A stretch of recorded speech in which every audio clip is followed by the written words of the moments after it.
Again, depression isn't something for me, and the sort of depression I have, that goes away. You deal with it and you learn how to live with it and how to manage it. The amplifiers are silent. The tour buses are parked. And for the first time in 5 decades, the woman who built an empire out of noise has gone quiet. Sharon Osbourne, the fiercest force in rock and roll management, is facing another health scare. And this time, she couldn't even show up for the one moment she'd been waiting a year to witness. On June 18, 2026, tens of thousands of metalheads packed into the French countryside for Hellfest, one of the biggest heavy metal gatherings on the planet. This year's festival carried extra weight. Almost exactly a year after Ozzy Osbourne's death, organizers unveiled a towering 20-foot statue of the Prince of Darkness, sculpted by French artist Philippe Pasqua, standing as a permanent tribute on the festival grounds. Sharon was supposed to be front and center. She talked about the tribute for months, telling reporters earlier in the year that the whole family planned to be there to see it unveiled.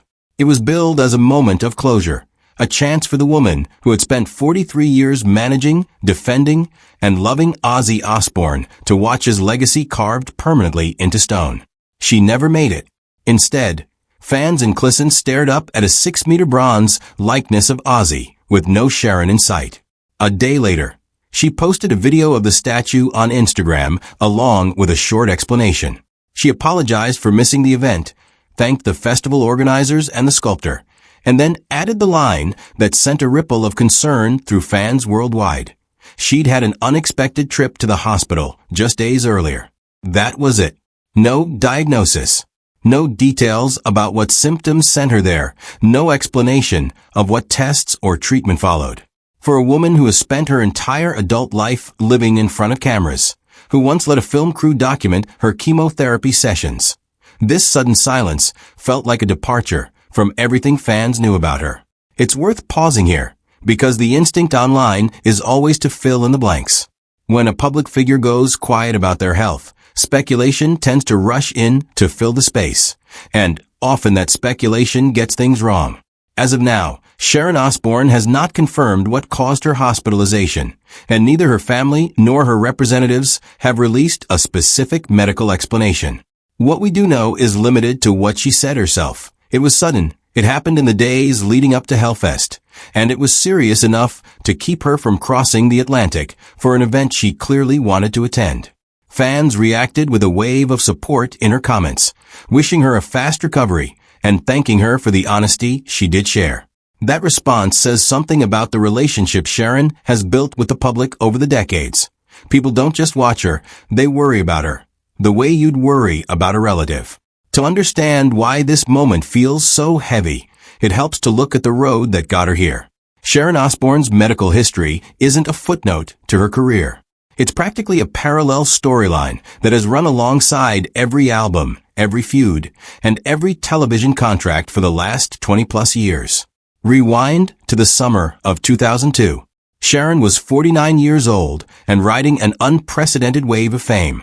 The Osbournes' MTV's fly-on-the-wall reality show about her family had just become a cultural sensation, turning her, Ozzy, and their kids Kelly and Jack into household names almost overnight. Then, a routine blood test flagged something off. Doctors found she was severely anemic, and further testing revealed the real cause: colon cancer that had already progressed to stage 3, spreading into nearby lymph nodes. The response most people would have made: pull back from the spotlight, protect your privacy, disappear from filming until you're better, wasn't the response Sharon chose. She kept the cameras rolling.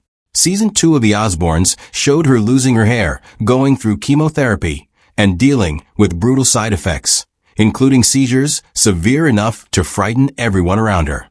Surgeons removed a significant portion of her colon. After 8 months of treatment, she went into remission, and she's remained cancer-free since. A decade later, in 2012, genetic testing turned up something else. She carried a mutation that significantly raised her risk of developing breast cancer. Rather than live with that hanging over her, she opted for a preventive double mastectomy. She's talked about that decision publicly many times, framing it as an easy call once she thought about the time it could buy her with her children and grandchildren. Her health struggles haven't only been physical. In 2014, during a live episode of her daytime talk show The Talk, she opened up about living with depression for more than a decade and a half, describing how the disease had shaped her daily life in ways that weren't always visible from the outside. It was a rare, unfiltered moment of vulnerability from someone known more for her sharp tongue than her soft spots. Then, in December 2022, while filming on location, she suddenly collapsed and lost consciousness. She was hospitalized and underwent a round of tests, and while she recovered and went home, the incident was never fully explained publicly. It became one more entry in a growing list of health scares that never got a tidy explanation, which brings us back to June 2026, and a pattern that fans have started to notice. Sharon tends to disclose just enough to explain her absence, and no more. None of this resilience appeared out of nowhere. To understand how Sharon Osbourne became someone who can push through cancer treatment while running a television production, you have to go back to where she grew up. Born Sharon Rachel Arden in London, she was raised by her father, Don Arden, a music manager notorious across the British industry for his aggressive, sometimes frightening tactics. Arden built a reputation managing acts that would go on to shape rock history, including Black Sabbath. But he was equally famous for the intimidation and hard-nosed dealing that came with doing business with him. Growing up in that environment meant Sharon learned early how to survive in rooms full of tension, ego, and high stakes, lessons that would define the rest of her career. Her relationship with her father eventually fractured completely.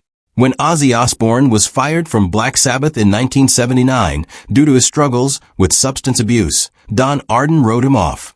Sharon saw it differently. She took over as his manager, believed in his talent when almost nobody else did, and built an entirely new career for him from the ground up. That decision cost her dearly with her own family, and it led to a long and painful estrangement from her parents. But it also set the stage for everything that came next. Sharon didn't just manage Ozzy. She reshaped what a solo career for a washed-up rock frontman could look like. She assembled the band around him, brought in the guitarist Randy Rhoads, and helped produce the albums that turned Ozzy into a commercial powerhouse independent of Black Sabbath. Her reputation as a manager who refused to back down from record labels, festival promoters, and industry gatekeepers only grew from there. She fought for artists' rights, insisted on fair contract terms at a time when that wasn't standard practice, and took on management duties for other major acts across the rock landscape. Her boldest business move might be the one most people know best. After festival organizers rejected Ozzy for a slot at Lollapalooza in the mid-1990s, dismissing him as out of touch with the era's tastes, Sharon didn't argue with them. She built her own festival instead. Ozfest launched in 1996 and grew into one of the most influential touring festivals in heavy metal history, giving early national exposure to bands that would go on to dominate the genre for the next 2 decades. Sharon and Ozzy married in 1982. And from the outside it looked like the kind of partnership that shouldn't survive its own volatility. Ozzy's decades-long struggles with alcohol and substance abuse created real danger inside their home, culminating in a terrifying 1989 incident that led to his arrest. Sharon has spoken about that period publicly over the years, describing both the fear of that moment and the complicated decision to stay and fight for his recovery rather than walk away for good. Their marriage weathered other storms too, including a widely reported affair in 2016 that led to a temporary separation before the two eventually reconciled and renewed their vows in 2017. By the time Ozzy's health began seriously declining in the 2020s, battling Parkinson's disease, recovering from a serious spinal injury, and dealing with a string of other medical setbacks, Sharon had shifted almost entirely into the role of caretaker, managing his health and shielding him from public scrutiny as much as she could. Ozzy performed one final time at a farewell concert in his hometown of Birmingham in July 2025. Just over 2 weeks later, on July 22, 2025, he passed away from a heart attack at the age of 76. Sharon has spoken since then about the depth of that loss and about her determination to keep his legacy alive, including through a controversial project to create an AI-generated digital version of him that can respond to fans in his voice, an idea she has defended firmly against critics who called it exploitative. That's the context surrounding Sharon's absence from Hellfest and the hospitalization she briefly acknowledged before going quiet again. Given everything her body has already endured, an aggressive cancer, a preventive major surgery, decades of stress from managing a chaotic industry and an equally chaotic marriage, and now profound grief in the wake of losing her husband of over 40 years, it's not surprising that fans are worried. But it's important to separate what's confirmed from what's assumed. Right now, all that's publicly known is that she was hospitalized unexpectedly in mid-June 2026, that it was serious enough to prevent international travel, and that she has not shared further medical details. Sharon Osbourne has built a career out of confronting hard things directly, whether that meant letting cameras film her chemotherapy or publicly discussing her mental health on live television. If there's more to this story, there's a good chance she'll eventually choose to share it in her own words, on her own terms, the way she always has. Until then, the most honest thing anyone can say is that a 73-year-old woman who has already survived more medical crises than most people face in a lifetime is dealing with another one. And based on everything she's proven over the last 5 decades, betting against her has never been a smart move. What part of Sharon's story stands out to you the most?